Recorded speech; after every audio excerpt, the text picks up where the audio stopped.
Hello coin collectors out there, welcome back to the Big D Coins channel. Hopefully everyone is having a great day. In today's video we're going to talk about the 1990s Canadian 1-cent coins. Now there was a very important break of the different metal contents as well as a slight change in the design that occurred between 1996 and 1997. So that will be the primary focus of today's video.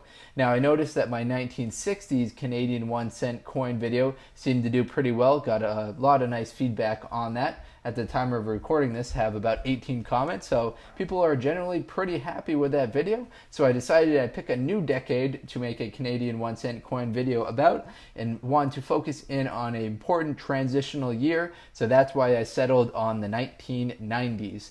Now when you're coin roll hunting Canadian coins, if you haven't done so already, unfortunately you kind of missed your chance. You can no longer get the 1-cent coins from Canadian banks. But if you were doing so 2013 and earlier, here's what you would kind of have been looking for. Now you want to look for what they call King Georges. So here's a couple of examples of King George V, King George VI. These were some of the earlier Canadian coins. This one right here happens to be dated in 1921. This one right here happens to be dated in 1947. You would also be on the lookout for wheat pennies. So I live here in the United States in Maine. Pretty close to a popular tourist destination for Canadians. So I do get a lot of the Canadian 1-cent pennies that do kind of come into my coin rolls that I get from banks, as well as just from pocket change from cashiers when I'm getting change from them. So I come across probably more Canadian coins than most people do in the United States. So I've got all of these ones up at the top right here from Coin Roll Hunting. I think I actually purchased these King Georges online, but I've got some other Canadian 1990s that we'll bring into the video a little bit later as well. So if you're in Canada and you're just getting into coin collecting, congratulations. And if you're looking through Canadian pennies, maybe you got your hands on someone else's collection, check out, keep your eye out for the King Georges, as well as the wheat pennies from the United States. These ones are fun to collect. They're worth a little bit more than face value because of their cool design on the reverse. So I'm going to bring these ones out of the frame and we'll focus in on these ones right here. Now I was doing research about the cutoff date between the mostly copper and the mostly zinc pennies and found that it was 1997. So all 1997s and after should be made out of mostly zinc. Now I thought this one right here actually maybe was a error coin. So as you can see, this one right here is dated 1996. This one right here is dated 1996. However, the wear and tear on these two coins is quite drastically different. So I thought, maybe I hit the jackpot here. Maybe I've got an error coin. Maybe I've got a coin that was dated 1996 that actually was made out of mostly zinc. So what I do then is I put it on the scale. So I'm firing up the scale and let's slide it over here. So the mostly copper Canadian penny that was made from 1990 until 1996 should have a weight of 2.5 grams. Now I'm fairly confident, let me get the scale, that this one right here has definitely got the copper coloring. It's dated 1996. So this should weigh 2.5, it weighs 2.54, so definitely a copper penny. Now this one right here, which I had questions about, it's a very nice looking 1996. Maybe this one right here actually weighs the weight of the zinc penny. So the weight that the zinc penny should weigh is 2.25.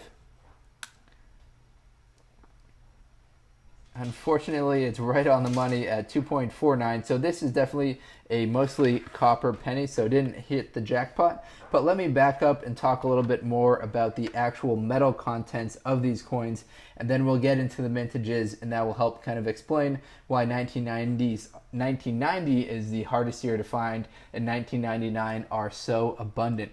So as far as the different metal contents, we'll trace it all the way back. So from 1858 to 1859, 95% copper.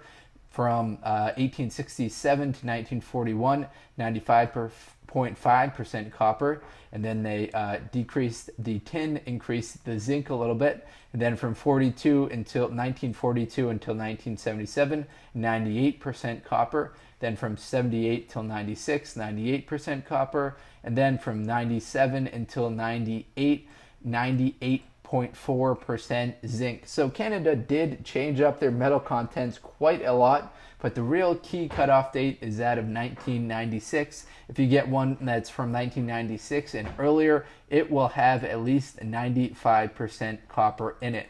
So that copper value will be worth more than the face value of the coin alone. That's why people enjoy collecting these. They hang on to these. Some people sell them on eBay in large lots. Others are more of the kind of the preppers and the hoarders who are trying to save that copper in the event that you can melt it down and then sell it later, or if there is some type of catastrophe that copper metal would be worth more than the current value of it. So it's kind of like a hedge against a apocalypse or some type of real crazy disaster that could happen. So as far as the vintages of these coins go, let me bring in some others from 1990s. So we got 1999 on the bottom and 1998. So these ones down here, these are clearly the mostly zinc. These are copper plated zinc pennies. They're in great condition.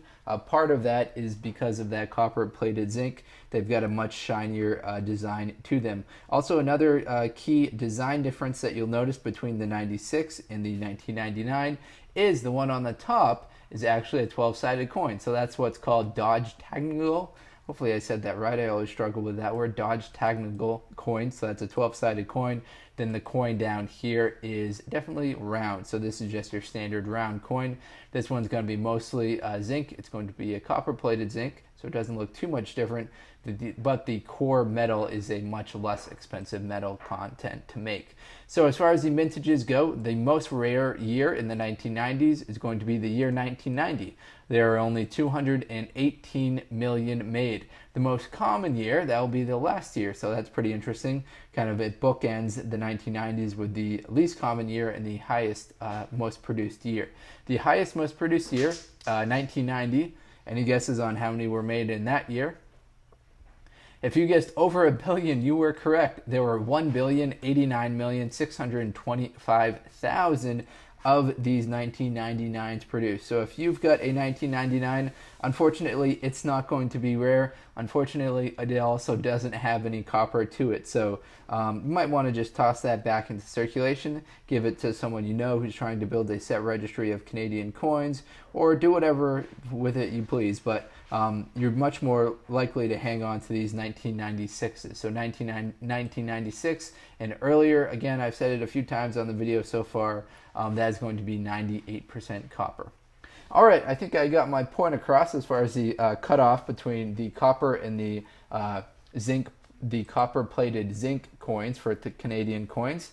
Hopefully you enjoyed this video. We'll get back to some regularly scheduled United States coins on videos to come later. Thank you very much, everyone, and best of luck coin collecting out there. Enjoy!